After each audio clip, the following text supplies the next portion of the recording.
സത്യം സത്യമായി അരുളിയ തിരുവചനം നിത്യസത്യമായി അരുളിയ ദിവ്യവചനം ശാന്തിയായി ദീപമായി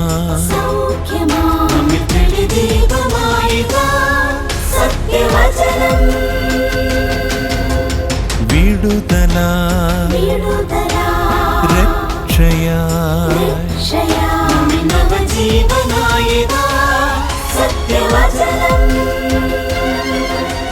സത്യം സത്യമാ സത്യം സത്യമാ സത്യം സത്യമാ സത്യം സത്യമാ.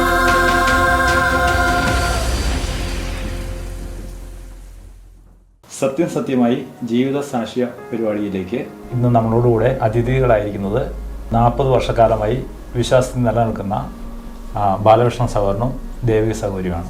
സത്യസത്യമായ പ്രേക്ഷകർക്കായി പ്രിയ സഹോദരങ്ങളെ ഒന്ന് സ്വയമായി പരിചയപ്പെടുത്തിയാൽ അത് നന്നായിരിക്കും. എൻ്റെ പേര് ബാലകൃഷ്ണൻ എന്നാണ്. ഞാൻ തൃശ്ശൂർ ജില്ലയിൽ കുന്നംകുളത്തിനടുത്ത് കടങ്ങോട് എന്ന ഗ്രാമത്തിൽ താമസിക്കുന്നു. എൻ്റെ ഭാര്യ ദേവകി. ഞങ്ങൾക്ക് 2 മക്കളാണ്. മകൻ ബബീഷ്, മകൾ ബബിത. രണ്ടുപേരും വിവാഹിതരാണ്. അവർ 2 സ്ഥലങ്ങളിൽ ജോലി ചെയ്യുന്നു. അവർക്ക് കുട്ടികൾ എല്ലാം ഉണ്ട്. എൻ്റെ പേര് ദേവകി. എൻ്റെ ഭർത്താവാണ് ബാലകൃഷ്ണൻ. സഹോദരൻ കർത്താവിനെ അറിയാനുള്ള സാഹചര്യത്തെക്കുറിച്ച് ഒന്ന് പറയാമോ? പറയാം. ഞാൻ പണിയെടുക്കാനായിട്ട് ഞാൻ പെരുമ്പാവൂർ എന്ന സ്ഥലത്ത് പോയിരുന്നു. വീട്ടുജോലി ആവശ്യത്തിന് വേണ്ടിയിട്ടാണ് ഞാൻ പോയത്. അവിടെ എബ്രാം വർഗീസ് എന്ന് പറഞ്ഞ ഒരു സഹോദരൻ്റെ വീട്ടിലാണ് ഞാൻ പണിക്ക് പോയത്. എന്നോടുള്ള ബന്ധത്തിൽ എനിക്കൊരു ബൈബിള് തന്നു. ഞാൻ ഒഴിവ് സമയങ്ങളിലെല്ലാം വായിക്കുകയും പഠിക്കുകയും ചെയ്യാൻ എനിക്ക് നല്ല ഉത്സാഹമായിരുന്നു. അങ്ങനെ യോഹന്നാൻ 1-ാം അധ്യായത്തിൻ്റെ 12-ാം വാക്യം കണ്ടു. അങ്ങനെ ആ വാക്യം ഞാൻ വായിച്ചു. യോഹന്നാൻ 3:16 കണ്ടു. ആ വാക്യം ഞാൻ വായിച്ചു. അതൊക്കെ എനിക്ക് വളരെ എന്നെ സ്പർശിച്ചു. അങ്ങനെ വാക്യങ്ങളൊക്കെ എന്തായിരുന്നു എന്ന് ഓർമ്മയുണ്ടോ? ഒന്ന് പറയാമോ? വാക്യം യോഹന്നാൻ 1-ാം അധ്യായത്തിൻ്റെ 12-ാം വാക്യം, അവനെ കൈക്കൊണ്ട് അവൻ്റെ നാമത്തിൽ വിശ്വസിക്കുന്ന ഏവർക്കും ദൈവ മക്കളാകുവാൻ അവൻ അധികാരം കൊടുത്തു എന്നുള്ള വാക്യം കണ്ടു. അത് ഞാൻ അപ്രകാരം ഞാനത് മനസ്സിലാക്കി. പിന്നെ യോഹന്നാൻ 3-ാം അധ്യായത്തിൻ്റെ 16-ാം വാക്യം കണ്ടു. തൻ്റെ ഏകജാതനായ പുത്രനിൽ വിശ്വസിക്കുന്ന ഏവനും നശിച്ചു പോകാതെ നിത്യജീവൻ പ്രാപിക്കേണ്ടതിനെ ദൈവം അവനെ നൽകുവാൻ തക്കവണ്ണം ലോകത്തെ സ്നേഹിച്ചു എന്നുള്ള വാക്യം കണ്ടു. ഈ വാക്യങ്ങളെല്ലാം എനിക്ക് വളരെ ഹൃദയസ്പർശിയായി. അങ്ങനെ ഞാൻ ബൈബിൾ വായിച്ചുകൊണ്ടിരിക്കുന്ന സമയത്താണ് ഒരു സഹോദരൻ വന്ന് എന്നോട് സുവിശേഷം പറഞ്ഞു. കർത്താവിനെ കുറിച്ചും കർത്താവിൻ്റെ സ്നേഹത്തെക്കുറിച്ചും കർത്താവ് മനുഷ്യവർഗത്തിന് ഒരുക്കിയിരിക്കുന്ന രക്ഷയെക്കുറിച്ചും എല്ലാം പറഞ്ഞു. അപ്പോൾ ആ സഹോദരൻ വന്ന് സുവിശേഷം പറഞ്ഞു എന്ന് പറഞ്ഞല്ലോ. അതെ. അപ്പം എന്തായിരുന്നു അന്ന് പറഞ്ഞതെന്ന് ഓർക്കുന്നുണ്ടോ? കർത്താവ് എനിക്ക് വേണ്ടി ഈ ലോകത്തിൽ വന്നു, മരിച്ചു. എന്നെ വീണ്ടെടുക്കാൻ വേണ്ടിയാണ് മരിച്ചത്, എന്നെ രക്ഷിക്കാൻ വേണ്ടിയാണ് മരിച്ചത് എന്നുള്ള കാര്യം സഹോദരൻ സ്പഷ്ടമായിട്ട് എന്നോട് പറഞ്ഞു. എനിക്കത് ബോധ്യമായി. ഞാൻ കർത്താവിനെ ഏറ്റുപറഞ്ഞ് രക്ഷകനാഥനുമായി സ്വീകരിച്ചു, കർത്താവിൻ്റെ മകനായി തീർന്നു. അപ്പോൾ അതുകൊണ്ട് ഉദ്ദേശിക്കുന്നത് ഈ സത്യസുവിശേഷം എന്നൊക്കെ പറഞ്ഞപ്പം യേശു ക്രിസ്തു എനിക്ക് വേണ്ടി മരിച്ചതുകൊണ്ട് അപ്പം ഇനി രക്ഷയുണ്ട്, നരകശിക്ഷ ഇല്ല എന്ന് അങ്ങനെ തന്നെ ബോധ്യമായോ? നരകശിക്ഷ ഇല്ല എന്നുള്ള ബോധ്യമായി. റോമർ 8-ാം അധ്യായത്തിൻ്റെ 1-ാം വാക്യം എല്ലാം എനിക്ക് വായിക്കുവാനായിട്ട് ഇടയായി തീർന്നു. അവിടെ എന്താ പറയുന്നത്? അതുകൊണ്ട് ഇപ്പോൾ ക്രിസ്തു യേശുവിലുള്ളവർക്ക് ഒരു ശിക്ഷാവിധിയും ഇല്ല എന്നുള്ള വാക്യം അവിടെ വായിച്ചു. എനിക്കത് ബോധ്യമായി. ഞാൻ കർത്താവിനെ എൻ്റെ മകനായി തീർന്നു. അങ്ങനെ ഒഴിവുള്ളവനായി തീർന്നു. സഹോദരൻ തന്നെ പറഞ്ഞല്ലോ, ഒരു സഹോദരൻ വന്ന് എന്നോട് സുവിശേഷം പറഞ്ഞപ്പോൾ അത് വിശ്വസിക്കാനും ഏറ്റുപറയാനും കഴിഞ്ഞു എന്ന് പറഞ്ഞല്ലോ. അതെ. മറ്റൊരു പശ്ചാത്തലത്തിലായിരുന്നിട്ട് പോലും ഈ സുവിശേഷം കേട്ടപ്പോൾ അത് വിശ്വസിക്കാൻ എളുപ്പമായിരുന്നു.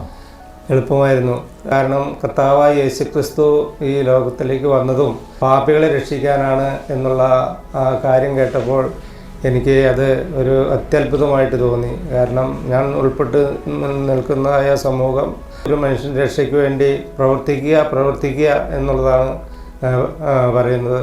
എന്നാൽ യേശുക്രിസ്തു നേരെ തിരിച്ചാണ് പറയുന്നത്. കർത്താവായ യേശുക്രിസ്തു എൻ്റെ രക്ഷയ്ക്ക് വേണ്ടി സകലവും പ്രവർത്തിച്ചു കഴിഞ്ഞു. ഇനി അത് വിശ്വസിച്ചാൽ മാത്രം രക്ഷ കരസ്ഥമാക്കുവാനായിട്ട് സാധിക്കും എന്നുള്ള ബോധ്യം എനിക്ക് ഉണ്ടായി. അങ്ങനെ പൊതുവിൽ ആളുകൾ അങ്ങനെ പറയുമ്പോഴേ ഈ യേശുക്രിസ്തു വിശ്വസിക്കുന്നത് കൊണ്ട് തന്നെ നമ്മുടെ കടങ്ങളെല്ലാം അങ്ങ് തീർന്നു, അല്ലെ ശിക്ഷകളെല്ലാം അങ്ങ് തീർന്നു എന്ന് പറയുമ്പം അതിന് അങ്ങനെ ഒരു സുഖം തോന്നാത്ത പോലെ പല ആളുകളും പറയാറുണ്ട്. അപ്പൊ അതിനെ കുറിച്ച് എന്താ ബാലകൃഷ്ണൻ ചേട്ടൻ്റെ അഭിപ്രായം? അതിനെക്കുറിച്ച് ഞാൻ മനസ്സിലാക്കിയിടത്തോളം കർത്താവായ യേശുക്രിസ്തുവിൻ്റെ വചനം വായിക്കുമ്പോൾ നമുക്കത് വ്യക്തമായിട്ട് മനസ്സിലാക്കുവാനായിട്ട് സാധിക്കും. ഒരു കർത്താവായ യേശുക്രിസ്തു എന്തിനു വേണ്ടിയാണ് ഈ ലോകത്തിൽ വന്നത് എന്നതും പാപികളെ രക്ഷിപ്പാനായിട്ടാണ് വന്നത് എന്നുള്ളതും ദൈവത്തിൻ്റെ വചനം വായിക്കുമ്പോൾ വ്യക്തമായിട്ട് മനസ്സിലാകും. അപ്പോൾ നമുക്ക് പിന്നെ അവിടെ സംശയത്തിൻ്റെ യാതൊരു ഇടവുമില്ല. ഞാൻ ഉൾപ്പെട്ടിരുന്ന സമൂഹത്തിൽ ഒരു വ്യക്തി രക്ഷപ്പെടണമെങ്കിൽ അത് ചെയ്യുക, ഇത് ചെയ്യുക, ഇന്നത് പ്രവർത്തിക്കുക എന്നുള്ള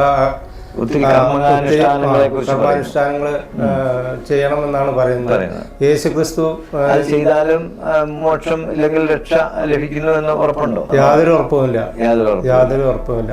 കർത്താവായ യേശുക്രിസ്തു എല്ലാം എനിക്ക് വേണ്ടി എല്ലാം പ്രവർത്തിച്ചു കഴിഞ്ഞു, ഇനി അത് വിശ്വസിച്ചാൽ മാത്രം മതി രക്ഷ നമുക്ക് കരസ്ഥമാകുമെന്നുള്ള ഉറപ്പ് കർത്താവായ യേശുക്രിസ്തു തരുന്നു. അതായത് ഇങ്ങനെ പറയാൻ പറ്റും, ഒരാൾ നമുക്ക് കടബാധ്യതയുള്ളത് മറ്റൊരാൾ നമുക്ക് വേണ്ടി അടച്ചു തീർത്താൽ ഞാൻ വീണ്ടും അടയ്ക്കേണ്ടതില്ല എന്ന് പറഞ്ഞതുപോലെ അതെ, കർത്താവായ യേശുക്രിസ്തുവിൽ നമ്മൾ വിശ്വസിച്ചാൽ നമ്മൾ പുതിയ സൃഷ്ടിയായി, പഴയത് മുഴുവൻ കഴിഞ്ഞുപോയി എന്നുള്ള വ്യക്തത അവിടെ നമുക്ക് കാണുവാനായിട്ട് സാധിക്കും. അത് ഞാൻ അപ്രകാരം വിശ്വസിച്ചു, അംഗീകരിച്ചു, ദൈവത്തിൻ്റെ മകനായി തീർന്നു.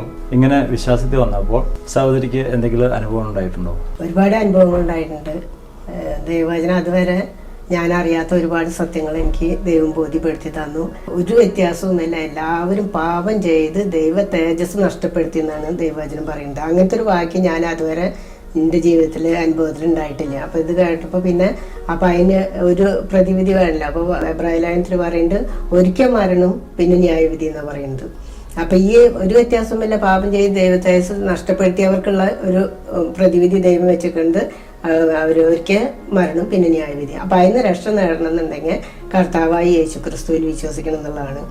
അപ്പോഴാണ് പറയുന്നത്, അവനെ വിശ്വസിക്കുമ്പോഴാണ് നമ്മൾ അവനെ കൈക്കൊണ്ട് അവൻ നാമത്തിൽ വിശ്വസിക്കുന്നവർക്ക് ഏവർക്കും ദൈവത്തിൻ്റെ മക്കളായി തീരാനുള്ള അധികാരം കൊടുത്തു എന്നാണ് പറയുന്നത്. അപ്പം അങ്ങനെ ഞാനും കർത്താവായി യേശുക്രിസ്തുവിൽ വിശ്വസിച്ചപ്പോൾ എനിക്ക് ദൈവത്തിൻ്റെ മകളായി തീരാനുള്ള ഭാഗ്യം കിട്ടി. അങ്ങനെ യേശുക്രിസ്തുവിൽ വിശ്വസിച്ചപ്പോൾ സ്വർഗത്തിലേക്കുള്ള പ്രവേശനം സാധ്യമായി. സഹോദരിക്ക് ഇങ്ങനെ ഈ കാര്യങ്ങൾ മനസ്സിലായപ്പം ഇത് ഏകദേശം നിങ്ങൾ ഒരേ കാലഘട്ടത്തിൽ തന്നെയാണോ നിങ്ങൾ ഈ കാര്യങ്ങൾ മനസ്സിലാക്കിയത്? അതോ അദ്ദേഹം കർത്താവിനെ സ്വീകരിച്ചു എന്ന് പറഞ്ഞ ആ കാലഘട്ടത്തിൽ തന്നെയാണോ സഹോദരി ഈ സത്യങ്ങൾ മനസ്സിലാക്കിയത്? അതിനെ കുറിച്ചൊന്ന് പറയാമോ? വിവാഹം കഴിഞ്ഞിട്ട് 7 വർഷം കഴിഞ്ഞിട്ടാണ് ഞാൻ സുവിശേഷം കേൾക്കുന്നതും രക്ഷിക്കപ്പെടുന്നതൊക്കെ. അപ്പം അത് കേൾക്കാനായിട്ടുള്ള ഒരു മുഖാന്തരം ഉണ്ടായത് കൺവെൻഷനുകൾ, ക്യാമ്പുകൾ, മീറ്റിങ്ങുകൾ എന്നൊക്കെ കേട്ടു. അപ്പം ഞാൻ ചോദിച്ചു, ബാലേട്ടനോട് ചോദിച്ചപ്പോൾ പറഞ്ഞു അതൊക്കെ ദൈവവചനത്തിനാണ് പറയുന്നത് എന്ന് പറഞ്ഞു. അപ്പം പിന്നെ ഞാനത് വേണ്ടി കേൾക്കണം എന്ന് പറഞ്ഞിട്ട് ഒരു ദിവസം ഞങ്ങൾ കുന്നംകുളത്തൊരു ദൈവസഭ ഉണ്ട്, അവിടെ പോയി വചനം കേൾക്കാനുള്ള അവസരങ്ങളൊക്കെ കിട്ടി. പിന്നെ അവിടെ അവരായിട്ട് കുറേ നാൾ ഞങ്ങൾ കൂട്ടായ്മയിലും ആരാധനയിലും പ്രാർത്ഥനയിലൊക്കെ പോയി. അതോടൊപ്പം തന്നെ വിശുവാണ്ട് മീറ്റിങ്ങുകൾക്കൊക്കെ പോയി. അങ്ങനെ ആത്മീയ ഒരുപാട് സന്തോഷവും അനുഗ്രഹവും ഒക്കെ ഉണ്ടായി. അങ്ങനെ ഈ വിശ്വാണി എന്ന് പറഞ്ഞ വിശ്വാണിയിലൂടെയാണോ നിങ്ങൾ ബാക്കി ഈ രക്ഷയിലേക്ക് വരാൻ കാരണമായത്? വിശ്വാണി കേട്ടത് ഞങ്ങളെ അയലങ്കത്തുള്ളൊരു അംഗവൈകല്യമുള്ളൊരു മോണ്ടായിരുന്നു. അവനാണ് ഞങ്ങളോട് പറഞ്ഞത്, ഇങ്ങനെ റേഡിയോയിൽ പ്രക്ഷേപണം ഉണ്ട്, പുലർച്ചെ 5 മണിക്കാണ്, നിങ്ങളെ കേൾക്കാറുണ്ടോ എന്ന് ചോദിച്ചു. അപ്പോൾ ഞങ്ങളതുവരെ കേട്ടിരുന്നില്ല. അപ്പോൾ പിന്നെ ഞങ്ങളത് ഇന്നും പുലർച്ചയ്ക്ക് അത് വയ്ക്കാനും അത് എല്ലാ ദിവസവും തുടർച്ചയായിട്ട് കേൾക്കാനും ഒക്കെ സാഹചര്യം ഉണ്ടായി. നല്ലൊരു അനുഭവമായി. ദൈവവചനത്തിൽ അതുവരെ അറിയാത്ത ഒരുപാട് സത്യങ്ങൾ ഞങ്ങൾക്ക് മനസ്സിലാക്കാനായിട്ട് സാധിച്ചു. റേഡിയോ പ്രോഗ്രാമിലൂടെ അന്ന് ഇല്ല ടി വി ഇല്ല വീട്ടില്. ഈ റേഡിയോ റേഡിയോയിലൂടെ എന്നും സുവിശേഷമാണോ കേൾക്കുന്നത്? എന്താ ദൈവവചനം പഠിപ്പിക്കുകയാണ്. അത് ഓരോ പുസ്തകങ്ങളായിട്ട് പഠിപ്പിക്കുകയാണ്. അപ്പൊ പിന്നെ ഞങ്ങൾ അവരോട് കത്തെഴുതിയിട്ടൊക്കെ ചോദിക്കും. അപ്പൊ അവര് അതിനുള്ള മറുപടികൾ തരും. അങ്ങനെയാണ് ഞങ്ങൾ ചോദിച്ചത്, എവിടേക്ക് നിങ്ങളുടെ മീറ്റിങ്ങുകൾ ഉള്ളത് ചോദിച്ചു. അപ്പൊ കുന്നംകുളത്ത് 2 സ്ഥലത്ത് മീറ്റിങ്ങുകൾ ഉണ്ടായിരുന്നു. അപ്പോൾ അവിടെ വന്ന് അവരായിട്ട് ഞങ്ങൾ കൂടുതലായിട്ട് പരിചയപ്പെടാനായിട്ട് സാധിച്ചു. പിന്നെ അങ്ങനെ തുടർച്ചയായിട്ട് അവരുടെ മീറ്റിങ്ങുകൾക്കൊക്കെ വരാറുണ്ട്. അങ്ങനെ ഇരിക്കുമ്പോഴാണ് താണ്ടമ്മ ടീച്ചറേനും കുടുംബത്തിൽ ഒരു ദിവസം അവിടെ വെച്ച് കാണുന്നത്. അപ്പോൾ അവരാണ് ഞങ്ങളോട് പറഞ്ഞത് ഇങ്ങനെ വചനപരമായിട്ടുള്ള സ്ഥലസഭേനെ കുറിച്ച് പരിചയപ്പെടുത്തി തന്നത്. പിന്നെ അവർ പറഞ്ഞു താല്പര്യം ഉണ്ടെങ്കിൽ നിങ്ങൾക്ക് ഈ സഭയിലേക്ക് വരാമെന്ന് പറഞ്ഞിട്ട് ഞങ്ങൾ സഭയിലേക്ക് വരുന്നൊക്കെ അപ്പോഴാണ്. സഹോദരൻ ഈ വിശ്വാസത്തിൽ വന്നതിന് ശേഷം ബന്ധുക്കളുടെയും മറ്റ് ചുറ്റുമുള്ളവരുടെയൊക്കെ പ്രതികരണം എങ്ങനെയായിരുന്നു? സ്വാഗതാർഹമായിരുന്നോ? സ്വാഗതാർഹമായിരുന്നില്ല. വളരെ അധികം ശക്തമായ എതിർപ്പുകളാണ് നേരിടേണ്ടി വന്നത് ആദ്യകാലഘട്ടങ്ങളിൽ. അതെ, ആദ്യകാലങ്ങളിൽ അവർ ഈ വിശ്വാസത്തിലേക്ക് വന്നത് അവർക്ക് ആർക്കും തന്നെ ഇഷ്ടമല്ല. അതിൻ്റേതായിട്ടുള്ള രീതിയിലുള്ള ഉപദ്രവങ്ങളും ഭീഷണികളും എല്ലാം ധാരാളമായിട്ട് നേരിടേണ്ടി വന്നു.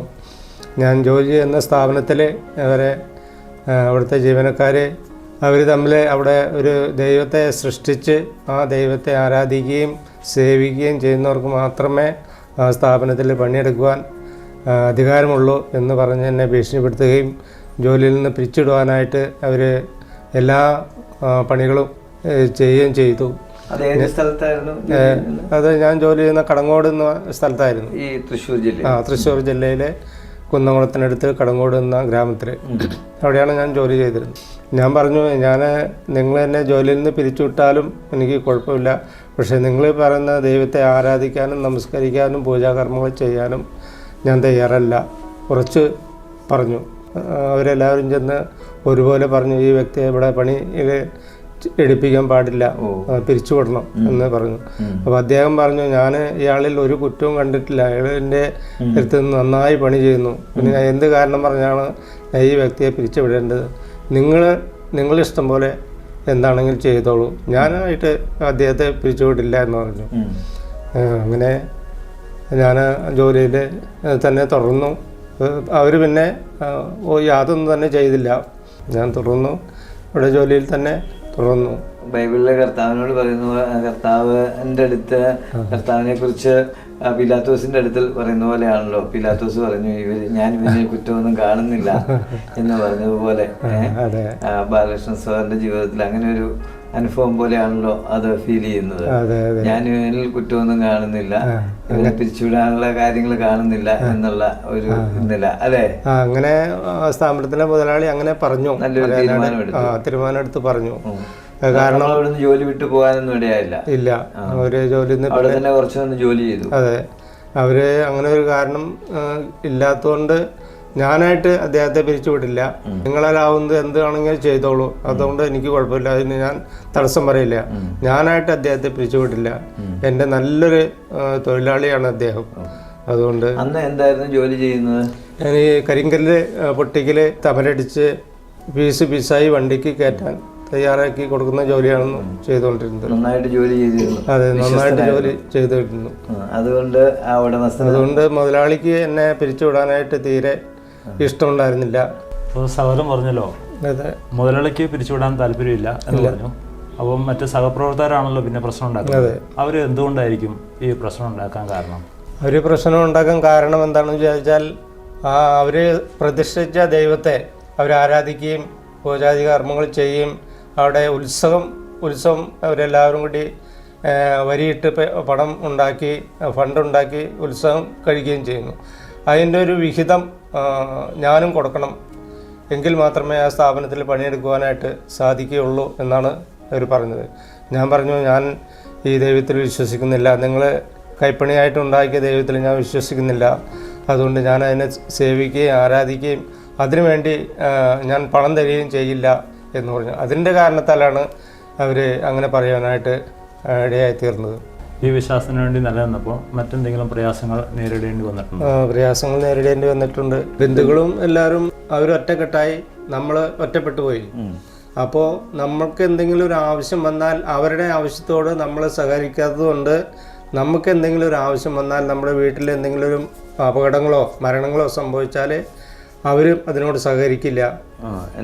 ആരെങ്കിലും ഒറ്റപ്പെടുത്തലുണ്ടായി, നിങ്ങളുടെ വീട്ടിൽ ആരെങ്കിലും മരിച്ചു പോയാൽ ആ ശവം അടക്കം ചെയ്യാൻ ഞങ്ങൾ സമ്മതിക്കില്ല, ഞങ്ങളും അടക്കം ചെയ്യില്ല എന്നുള്ള ഭീഷണി നമ്മളെ ഭീഷണിപ്പെടുത്തി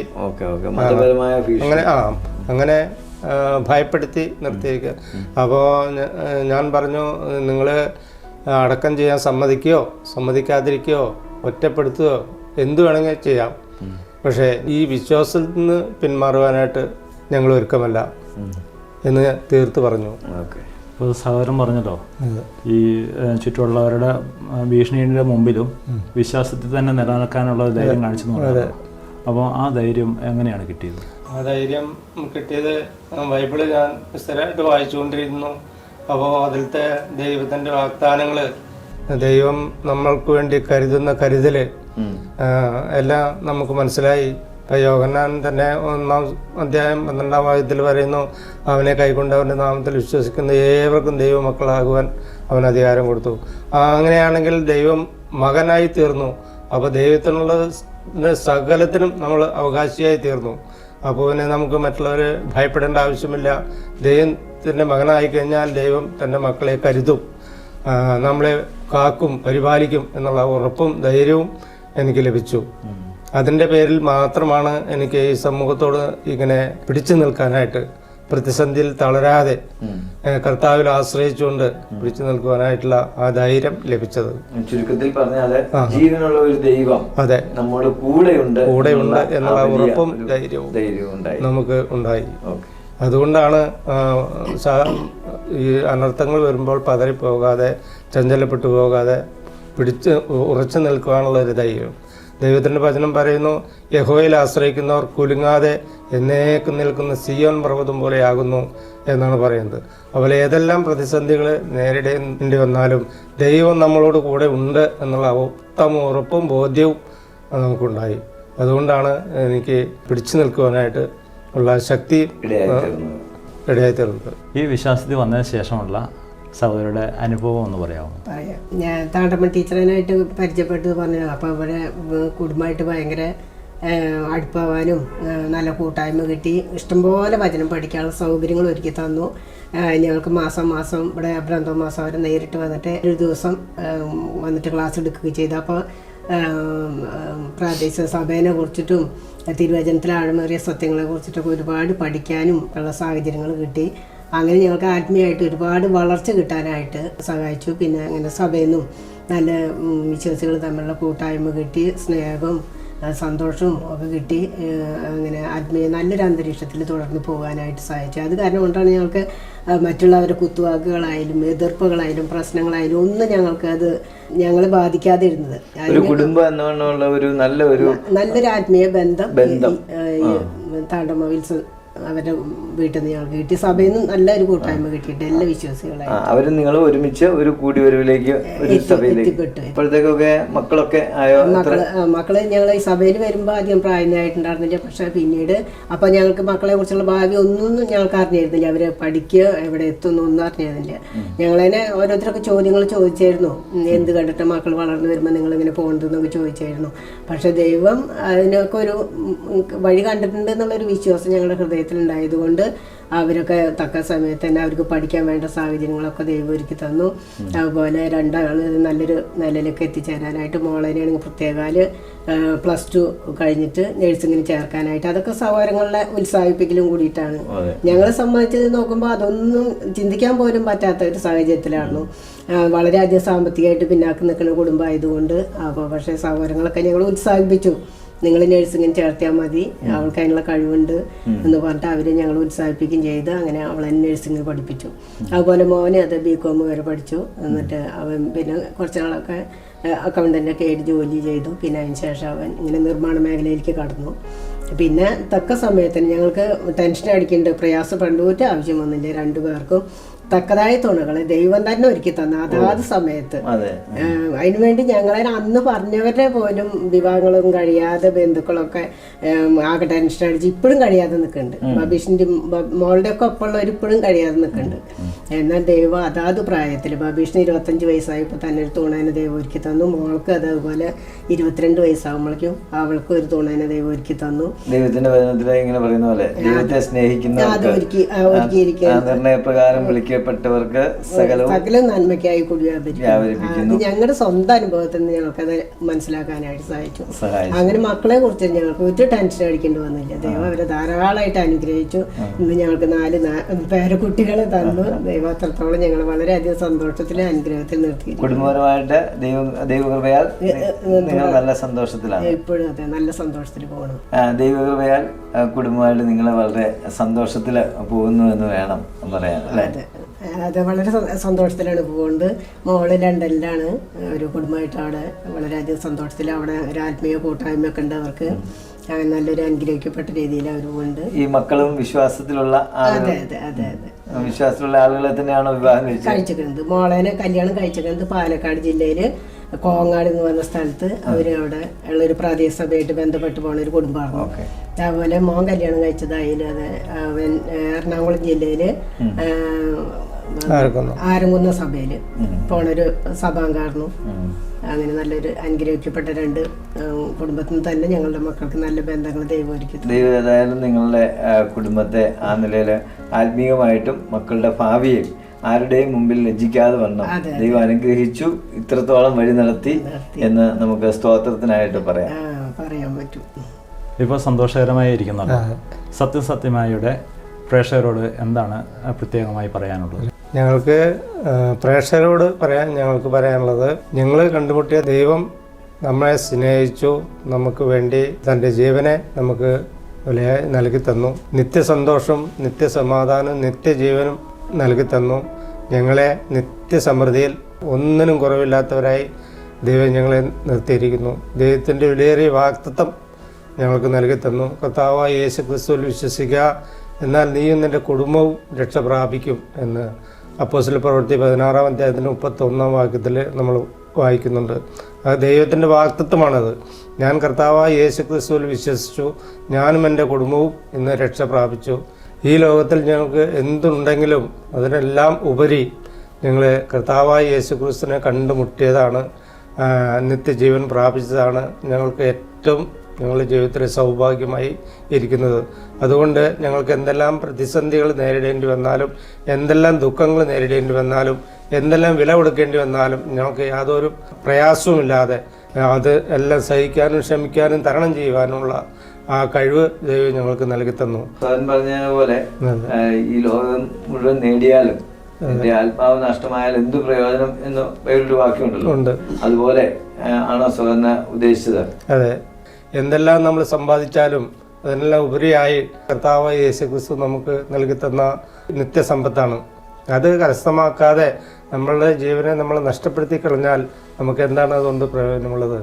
ഒരു പ്രയോജനമില്ലല്ലോ. ഞങ്ങളുടെ ജീവിതത്തിൽ ഏറ്റവും വലിയ സൗഭാഗ്യമായിരിക്കുന്നത് കർത്താവായ യേശു ക്രിസ്തു മനുഷ്യവർഗത്തിനായി ഒരുക്കിയിരിക്കുന്ന നിത്യരക്ഷ കരസ്ഥമാക്കുക എന്നുള്ളതാണ്. ആ നിത്യരക്ഷ ഞങ്ങൾ വിശ്വാസത്തിലൂടെ ഏറ്റുപറഞ്ഞ് കരസ്ഥമാക്കി നിത്യസന്തോഷത്തിലും ഞങ്ങൾ ഇന്ന് നിലനിൽക്കുന്നു. അതുപോലെ നിങ്ങളും ഈ രക്ഷയിലേക്ക് വരണം എന്നാണ് ഞങ്ങൾ ആഗ്രഹിക്കുന്നത്. പ്രിയമുള്ളവരെ, നമ്മൾ ഈ ബാലകൃഷ്ണൻ സോറിൻ്റെയും ദേവകി സഹോദരിയുടെയും അനുഗ്രഹീതമായ സാക്ഷ്യം കേട്ടു.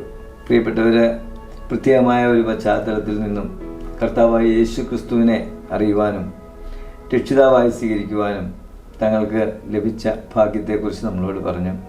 മാത്രമല്ല, അവർ ആയിരുന്ന സാഹചര്യങ്ങളിൽ അനവധിയായ എതിർപ്പുകളും പ്രയാസങ്ങളും ഒക്കെ ഉണ്ടായിട്ടും തങ്ങളുടെ ഹൃദയത്തിൽ വന്ന കർത്താവായ യേശു ക്രിസ്തുവിലുള്ള അടിയുറച്ച വിശ്വാസം അവരെ നിലനിർത്തി. അതോടൊപ്പം അവർ റേഡിയോ പ്രക്ഷേപണങ്ങൾ കേട്ട് ദൈവത്തിൻ്റെ വചനം പഠിക്കാനിടയായി. അത് മുഖാന്തരം അവർക്ക് നല്ലൊരു കൂട്ടായ്മ ലഭിച്ചു.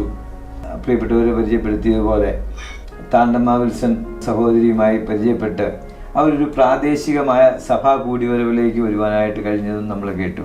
അത് അവരുടെ ജീവിതത്തിൽ വലിയ ഒരു സ്വർഗീയ അനുഭവം തന്നെ ഉണ്ടായി എന്നാണ് പ്രിയപ്പെട്ടവരെ നമ്മളോട് പറഞ്ഞത്. സഹോദരങ്ങളുടെ സ്നേഹവും സാന്നിധ്യവും സാമീപ്യവും ഒക്കെ അവരെ ശക്തിപ്പെടുത്തി.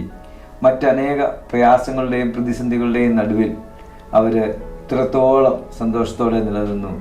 അവർ കുടുംബമായി, മക്കളും കൊച്ചുമക്കളും ആയി കുടുംബമായി സന്തോഷത്തോടെ ഇരിക്കുവാൻ ദൈവം അവരെ സഹായിച്ചു. അതൊന്നും ഭൗതികമായ ഏതെങ്കിലും നന്മകളോ അനുഗ്രഹങ്ങളോ ലഭിച്ചതിനാലല്ല. നാം ഇന്ന് കാണുകയും കേൾക്കുകയും ചെയ്യുന്ന അനേക സുവിശേഷ പ്രസംഗങ്ങൾ അങ്ങനെ സമൃദ്ധിയുടെ സുവിശേഷ പ്രസംഗങ്ങളായിരിക്കുമ്പോൾ ഈ പ്രിയപ്പെട്ടവർ കണ്ടതും വിശ്വസിച്ചതും കർത്താവായ യേശു ക്രിസ്തുവിനെ തന്നെയായിരുന്നു. യേശു ക്രിസ്തുവിലൂടെയുള്ള സന്തോഷമായിരുന്നു, രക്ഷയായിരുന്നു അവരെ കരഗതമാക്കിയത്. അതിൻ്റെ സന്തോഷവും അതിൻ്റെ സൗന്ദര്യവും സന്തോഷവും നിർമ്മലതയും ഒക്കെ നമുക്ക് അവരുടെ മുഖത്ത് നിന്ന് കാണുവാനായിട്ട് കഴിഞ്ഞു. അതുകൊണ്ട് ഞങ്ങളുടെ പ്രേക്ഷകരോട് ഞങ്ങൾക്കും അവസാനമായി പറയുവാനുള്ളത്, അവർ വിശ്വസിച്ച വിശ്വാസം, അവർ സ്വീകരിച്ച യേശു ക്രിസ്തുവിനെ നിങ്ങൾക്കും സ്വീകരിക്കാം. നിങ്ങളുടെ ഏത് പ്രയാസങ്ങളുടെ മധ്യത്തിലും പ്രതിസന്ധികളുടെ മധ്യത്തിലും നിങ്ങളെ കൈപിടിച്ച് നടത്തുവാൻ കഴിയുന്നവൻ കയ്യളവ് ദൂരത്തുണ്ട്. ഒന്ന് കരം നീട്ടി അവനെ തൊടുമോ? അവനിലൊന്ന് ആശ്രയം വെക്കുമോ? കർത്താവായ യേശു ക്രിസ്തു അവർക്ക് വേണ്ടി ചെയ്തത് നിങ്ങൾക്ക് വേണ്ടിയും ചെയ്യും. നിങ്ങളുടെ ഓരോരുത്തരുടെയും പാപത്തിൻ്റെ പരിഹാരത്തിന് വേണ്ടി കർത്താവായ യേശു ക്രിസ്തു കാൽവരിയിലെ ക്രൂശിൽ 2000 വർഷങ്ങൾക്ക് മുമ്പ് മരിച്ചു, അടക്കപ്പെട്ട് ഉയർത്തെഴുന്നേറ്റു. നമ്മളുടെ ജീവിതത്തിലെ ഏത് അനുഭവങ്ങളിലൂടെ കടന്നു പോകുമ്പോഴും, എവിടെ അത്താണിയില്ല എന്ന് പറഞ്ഞ് അലഞ്ഞ് നടക്കുമ്പോഴും യേശു ക്രിസ്തുവിലേക്ക് നാം തിരിഞ്ഞാൽ നമുക്ക് ഈ നിത്യരക്ഷ കരഗതമാക്കുവാനായിട്ട് കഴിയും. കർത്താവായ യേശു ക്രിസ്തു നമുക്ക് തരുന്ന വിടുതൽ നിത്യ നരകശിക്ഷയിൽ നിന്നുള്ള വിടുതലാണ്. നമ്മുടെ പാപത്തിൻ്റെ ശിക്ഷയാണ് യേശു ക്രിസ്തു ഏറ്റെടുത്തത്. യേശു ക്രിസ്തു ഏറ്റെടുത്ത് ഒട്ടും ബാക്കി വെച്ചില്ല, മുഴുവൻ തീർത്തു. കാൽവരി ക്രൂശിൽ കിടന്നുകൊണ്ട് പറഞ്ഞു, എല്ലാം പൂർത്തിയായി. അങ്ങനെ നമ്മുടെ പാപത്തിൻ്റെ ശിക്ഷകൾ അനുഭവിച്ച് തീർത്ത ഈ യേശു ക്രിസ്തുവിനെ നിങ്ങളുടെ ഹൃദയങ്ങളിലേക്ക് രക്ഷിതാവായി കർത്താവായി ഏറ്റുപറഞ്ഞ് സ്വീകരിക്കുന്നുവെങ്കിൽ ആർക്കും വർണ്ണിക്കുവാൻ കഴിയാത്ത വിധത്തിലുള്ള വലിയ ഒരു ദിവ്യ സമാധാനം, ഒരു സന്തോഷം നിങ്ങൾക്ക് അനുഭവിക്കുവാൻ കഴിയും. പ്രിയ കുടുംബം സ്വീകരിച്ചതുപോലെ കർത്താവായ യേശു ക്രിസ്തുവിനെ ഹൃദയത്തിൽ സ്വീകരിക്കുന്നതിലൂടെ ദൈവ മകനായി, ദൈവ മകളായി തീരുവാൻ നിങ്ങൾക്കും കഴിയും. അങ്ങനെ ആ വലിയ സൗഭാഗ്യത്തിലേക്ക് പ്രവേശിക്കുവാൻ സത്യമായുടെ എല്ലാ പ്രേക്ഷകരെയും സ്വർഗത്തിലെ വലിയവനായ ദൈവം ഇടയാക്കട്ടെ എന്ന് ആശംസിച്ചുകൊണ്ട് ഞങ്ങൾ ഈ എപ്പിസോഡ് ഇവിടെ വൈൻഡപ്പ് ചെയ്യുന്നു. ദൈവം നമ്മെ എല്ലാവരെയും അനുഗ്രഹിക്കട്ടെ. സത്യം സത്യമാ